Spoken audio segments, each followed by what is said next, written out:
everybody. Hope you're having a great day. My name is Tony Grillo. Welcome to my channel, Wisconsin Hugs.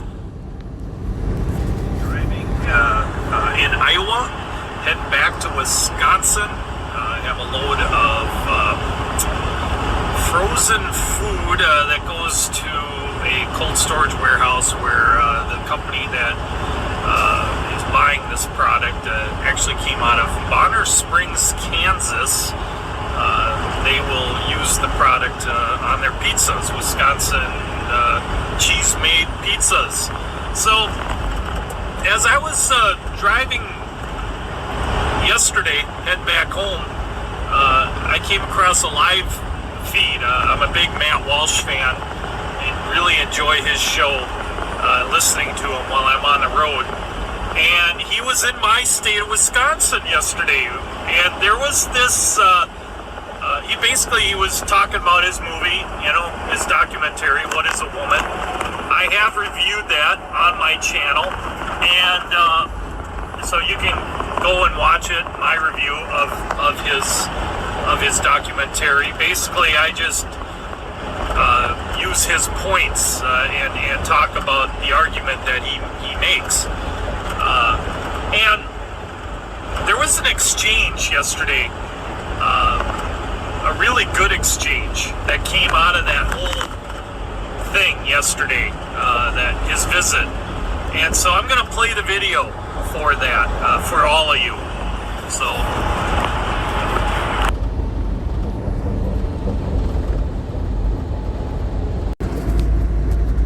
Matt Walsh came to UW Madison yesterday, the state I live in, and I caught his live stream as I was trucking in Missouri. He was talking about his documentary, What is a Woman? And he joked about how weird it is lecturing at colleges about defining a woman. But as he pointed out, he saw graffiti on a wall as he walked inside to talk that read, "A trans woman is a woman." And this is precisely why he is in Wisconsin. And during the Q&A, he was asked by a man that has undergone surgeries to change his sex. I like my surgeries. I like who I am. Why should I listen to you? You aren't a doctor. You've never been diagnosed with gender dysphoria. Why are these sex-changing operations immoral? And why do I write on this topic? Well, California just passed laws making it a safe haven for minors to get sex-changing drugs and operations without parental consent. In Canada and Virginia, laws have been passed or have been written saying that parents can lose custody of their children if they don't support their child's pursuit to medically transition their sex with drugs and surgeries. Actually, in Virginia, they have a Republican governor, a newly elected Republican governor. So they just wrote that law to kind of, slap him in the face or whatever. I don't know.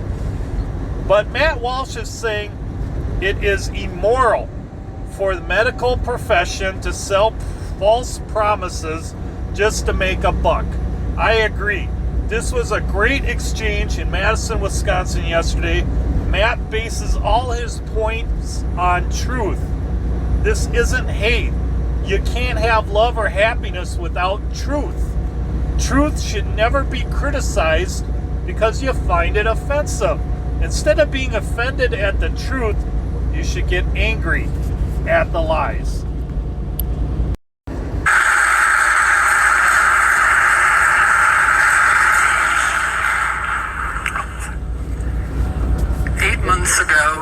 I was diagnosed with gender dysphoria while I was inpatient here in UW Madison. I looked into the research and talked to doctors, and through my journey I decided to explore medically transitioning, because it's shown to decrease suicidal ideation, stuff like that. And since then, although I've had to deal with other issues such as transphobia and sexual assault, I've been more happier overall than I ever was before. And my question to you is, what specifically about medically transitioning do you think is so immoral that we should ignore the potential benefits? And why should I listen to you as somebody who's not a medical professional and has not experienced gender dysphoria? Happy to explain that. morality of it, that is something I'm applying to the medical professionals, the people that are doing this. I think it's immoral for them to do it. For a number of reasons. Right, but you have to go to a medical professional to do it. This is something a doctor has to approve and has to do it. It has to be done to you, in effect, by a doctor, and by drugs, and by the pharmaceutical company. Okay? And I know you ask, well, why should you listen to me and not these medical professionals? I'm not saying that you should listen to me like I'm the ultimate authority on all things. You have to listen to me. There are plenty of other people that are saying the same thing. Or you can listen to the voice of generations past, who, as I said, for thousands and thousands of generations, there was no question that a man is a man and a woman is a woman. So I don't care if you listen to me or not specifically. But I would ask you to think about this idea that the people who are the sole authorities and the people you should solely trust are the ones who are making money off of you. Okay? What was that?